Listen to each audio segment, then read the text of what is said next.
ನಮಸ್ಕಾರ. ಪ್ರಜಾರಾಜ್ಯ ಕನ್ನಡ ನ್ಯೂಸ್ಗೆ ಸ್ವಾಗತ. ನಾನು ರಾಮಗೌಡ ಪಾಟೀಲ್. ತ್ರಿವರ್ಣ ಧ್ವಜವೇ ನಮ್ಮ ಹೆಮ್ಮೆ, ಭಾರತ ಮಾತೆಯ ಸೇವೆ ನಮ್ಮ ಜನ್ಮದ ಹೆಮ್ಮೆ. ನವ ಭಾರತದ ಹೃದಯದ ದಿನ, ಪ್ರತಿಯೊಬ್ಬ ಭಾರತೀಯನ ಹೆಮ್ಮೆಯ ದಿನವೂ ಹೌದು. ನಮ್ಮ ರಾಷ್ಟ್ರ ಪ್ರೇಮವನ್ನು ಮತ್ತೆ ಮತ್ತೆ ಜಾಗೃತಗೊಳಿಸುವ ಅಪೂರ್ವ ದಿನವಿದು. ನಮ್ಮ ಹಿರಿಯರ ಸದೃಢ ಭಾರತದ ಕನಸು ಕಂಡು ನಡೆಸಿದ ಹೋರಾಟದ ಫಲವಾಗಿ ನಾವೀಗ ಸ್ವತಂತ್ರರಾಗಿ ನಮ್ಮ ಜೀವನ ನಡೆಸುತ್ತಿದ್ದೇವೆ. ಇಂತಹ ಸಡಗರ ಹಬ್ಬದ ಸಂದರ್ಭದಲ್ಲಿ ನಮ್ಮ ಪ್ರೀತಿ ಪಾತ್ರರೊಡನೆ ಹಂಚಿಕೊಳ್ಳೋಣ.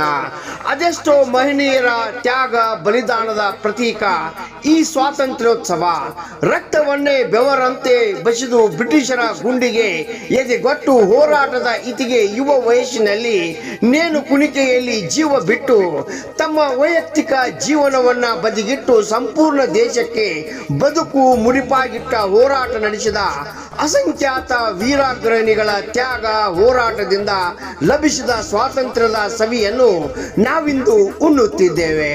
ಹೀಗಾಗಿ ಈ ದಿನ ಇವರೆಲ್ಲರಿಗೂ ಗೌರವ ಸಲ್ಲಿಸುವುದು ಪ್ರತಿಯೊಬ್ಬ ಭಾರತೀಯ ಆದ್ಯ ಕರ್ತವ್ಯ. ದೇಶಕ್ಕಾಗಿ ಪ್ರಾಣ ತ್ಯಾಗ ಮಾಡಿದ ವೀರರನ್ನು ಸ್ಮರಿಸೋಣ. ಭಾರತ ಬೆಳಗಲಿ, ವಿಶ್ವದ ಮುಂಚೂಣಿಯಲ್ಲಿರಲಿ.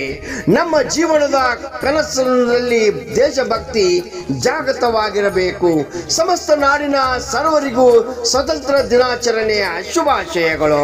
ಶುಭಾಶಯ ಕೋರುವವರು ಶ್ರೀ ಬಸವರಾಜ್ ಉರ್ಫ್ ಅಜ್ಜಪ್ಪ ಕಲ್ಲಟ್ಟಿ, ಅಧ್ಯಕ್ಷರು ಹೀರಾ ಶುಗರ್ ಕಾರ್ಖಾನೆ ಸಂಕೇಶ್ವರ್.